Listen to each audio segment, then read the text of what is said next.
dibuat oleh tim panelis, maka di segmen ini dan segmen selanjutnya pertanyaan murni dari para calon presiden.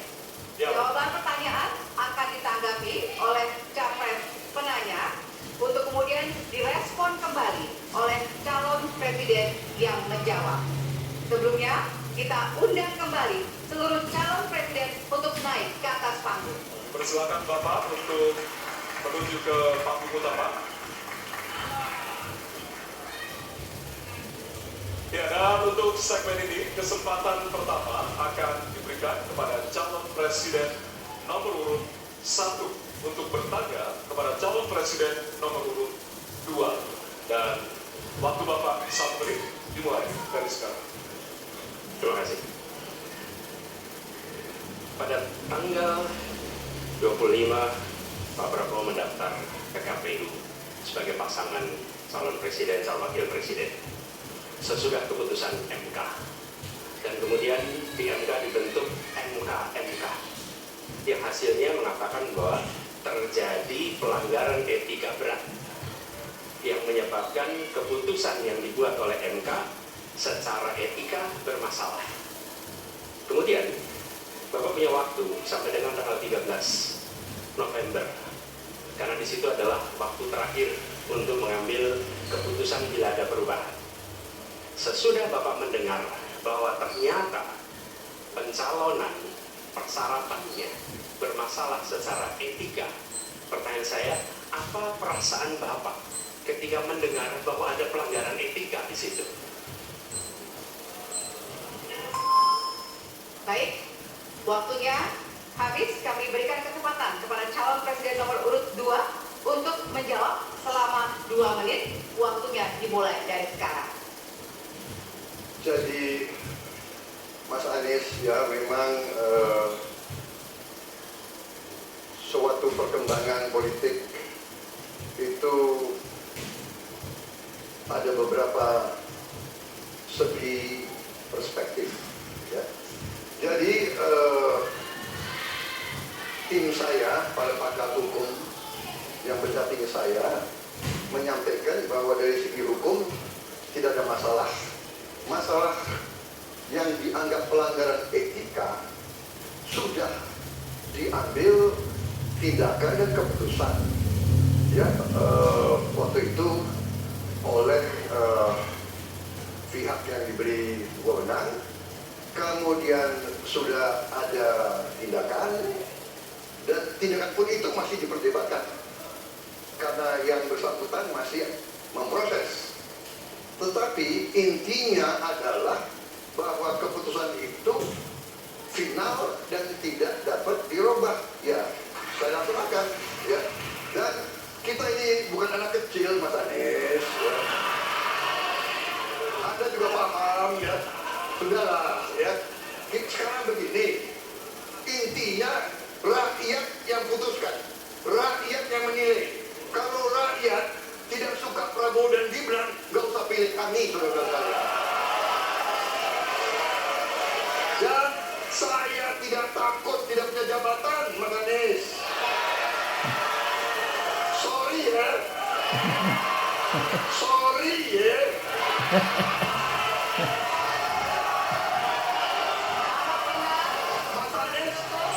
Mas Anies, saya tidak punya apa-apa.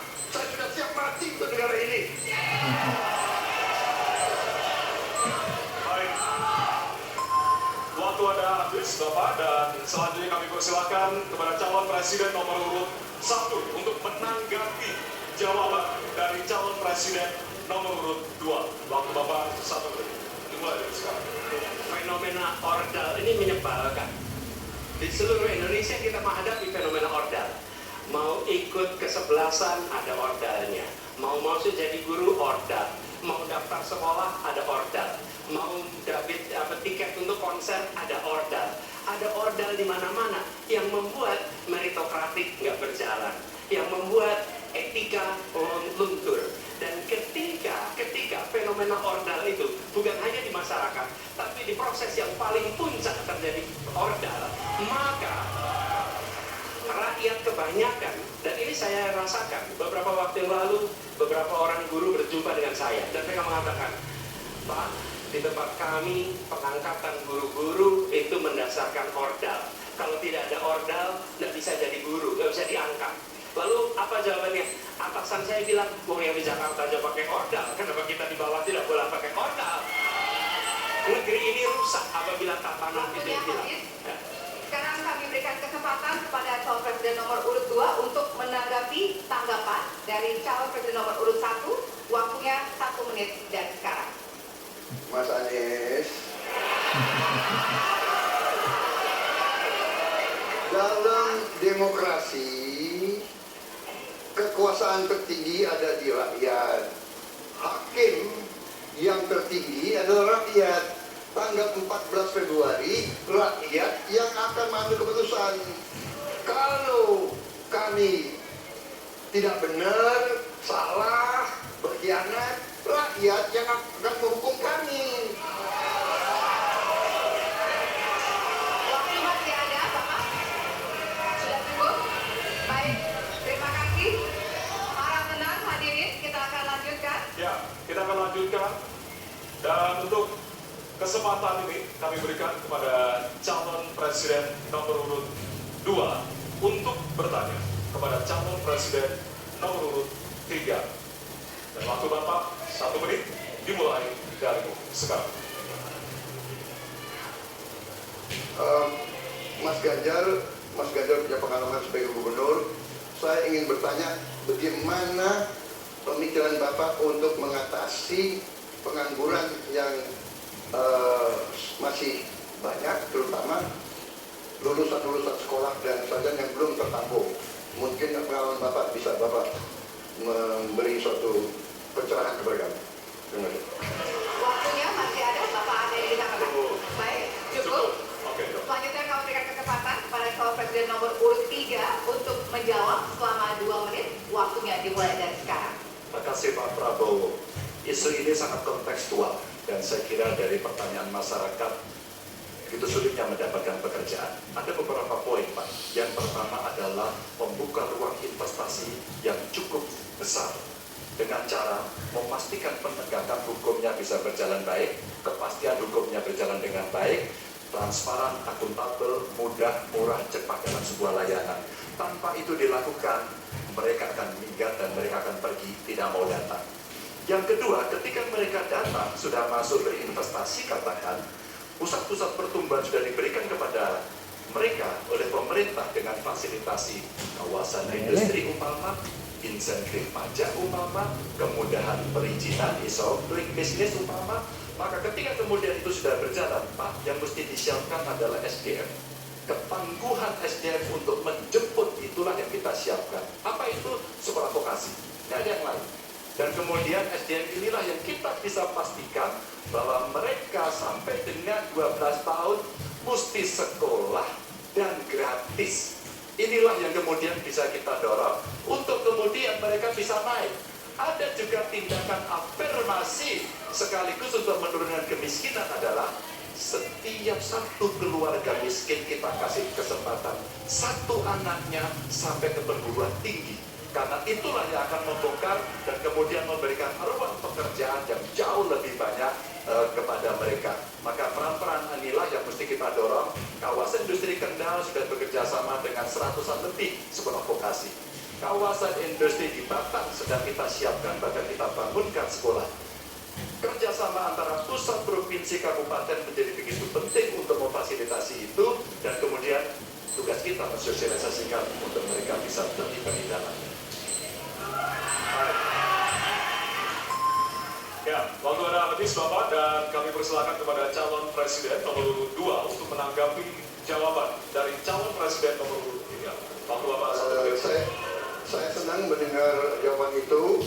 Berarti Bapak bisa mengakui prestasi pemerintahan Jokowi dalam mengembangkan KEK semua, mendorong hilirisasi, menciptakan lapangan kerja, mengundang investor-investor ke Jawa Tengah untuk menciptakan pertumbuhan ekonomi yang bermutu dan berkelanjutan. Terima kasih. Ya.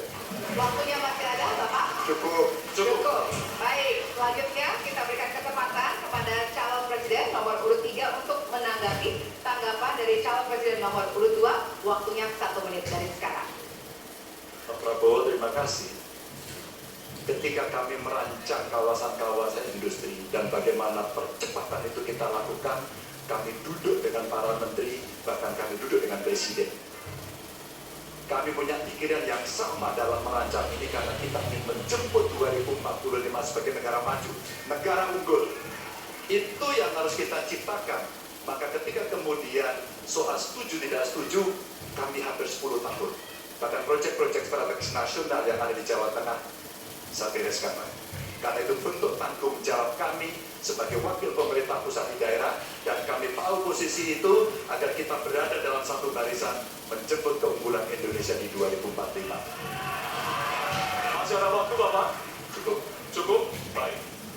Ya, dan selanjutnya kita akan berikan kesempatan calon presiden nomor urut 3 untuk bertanya kepada calon presiden nomor urut 1. Dan waktu Bapak 1 menit dimulai dari sekarang. Mas Anies pernah menjadi gubernur ibu kota, dan hari ini menjadi isu publik. Saya barusan dari IKN. Mas Anies, dengan berbagai kondisi yang ada di Jakarta, traffic jam, orang bermigrasi, bagaimana polusi yang terjadi, saya ingin dapat statement yang clear dari Mas Anies. Apa pendapat Mas Anies ketika kemudian Indonesia sentris itu ingin dibangun, mimpi besar anak bangsa sejak presiden sebelumnya ingin dibangun untuk memindahkan ibu kota dari Jakarta ke IKN. Silakan.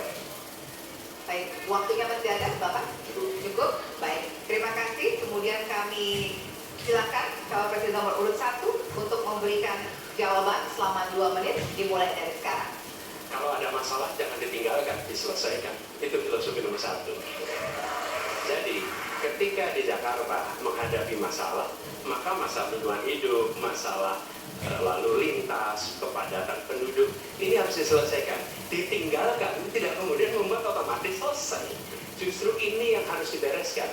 Kalau kami melihat, begitu kita bicara lalu lintas, kontribusi aparat sipil negara di dalam kemacetan itu hanya 4-7%. Jadi nggak akan mengurangi kemacetan di sini. Yang kedua, soal lingkungan hidup. Kalau yang pindah itu pemerintah, bisnis, keluarga masih tetap di sini, masih tetap ada masalah. Karena itu kami berpandangan, masalah yang di Jakarta harus diselesaikan dengan transportasi umum yang dibangun. Kemudian yang kedua, menambah taman yang dibangun, transportasi umum berbasis elektrik.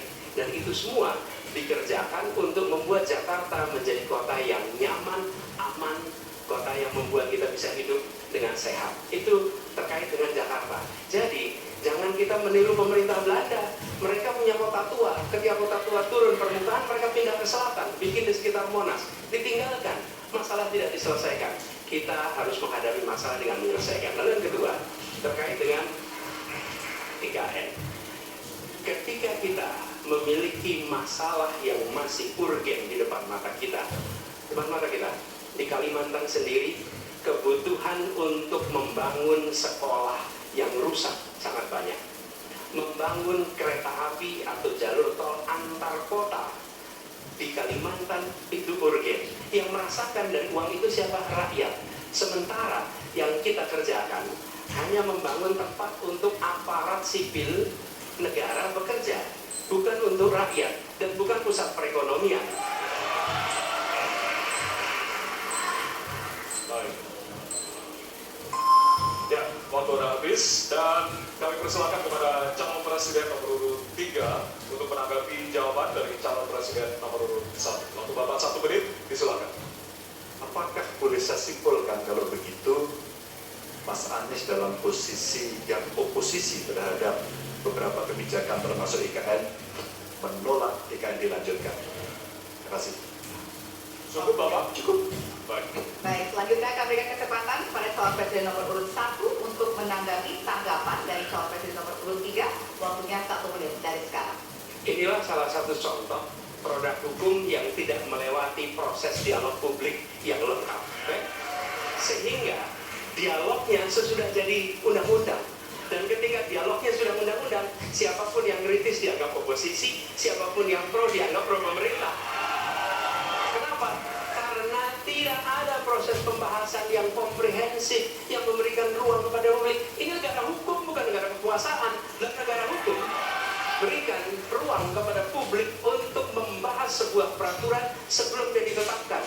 Tapi ini nada-nadanya seperti negara kekuasaan, di mana penguasa menentukan hukum. Dan kemudian dari situ kita berdebat pro kontra. Kami melihat ada kebutuhan-kebutuhan urgen yang dibangun untuk rakyat. Kalau hari ini kita belum bisa menyiapkan pupuk lengkap, tapi pada saat yang sama kita membangun sebuah istana untuk presiden, di mana rasa keadilan kita? Oke? Waktunya sudah habis. Ya, dan kami masih ada satu segmen lagi. Untuk itu kami persilakan kepada bapak-bapak untuk kembali ke tempat duduk masing-masing. Masih ada satu segmen lagi bertanya dan juga saling menanggapi. Kami persilakan bapak-bapak untuk kembali ke tempat.